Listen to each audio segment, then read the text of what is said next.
رمضان میں وزن کیسے کم کیا جائے؟ کھجور کھانے سے گلوکوز جسم میں 5 گھنٹے تک برقرار رہ سکتا ہے، جس کے بعد جسم مطلوبہ توانائی فراہم کرنے کے لیے چربی کے ذخیرے استعمال کرتا ہے۔ اس لیے کھجوروں سے روزہ افطار کرنا بہت فائدہ مند ہے، جو میٹابولزم کے عمل کو تیز کرنے میں مدد کرتا ہے اور اس طرح وزن کم ہوتا ہے۔ رمضان میں وزن کم کرنے کے لیے پانی کلیدی حیثیت رکھتا ہے، یہ نوٹ کرتے ہوئے کہ پانی کے فوائد نہ صرف روزے کے دوران جسم کو پانی کی کمی سے روکتا ہے، بلکہ ناشتے کے بعد شوگر کو بھی کنٹرول کرتا ہے۔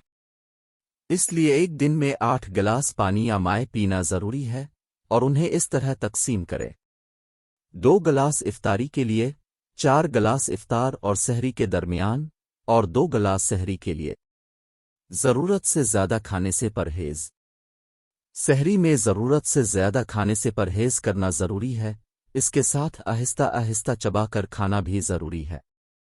کھانے کے ہر لقمے کو اچھی طرح چبا کر کھانا چاہیے، اس سے آپ کے کھانے کی مقدار کم ہو جائے گی۔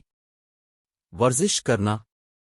روزے کے ساتھ ہلکی ورزش کرنے کی تلقین کی جاتی ہے، جیسے سیڑھیوں پر چہل قدمی اور چڑھائی کرنا، کھانا کھانے سے کم از کم 1 گھنٹے کے بعد، جو ہاضمہ عمل اور کیلوریز کم کرنے میں مدد کرتا ہے۔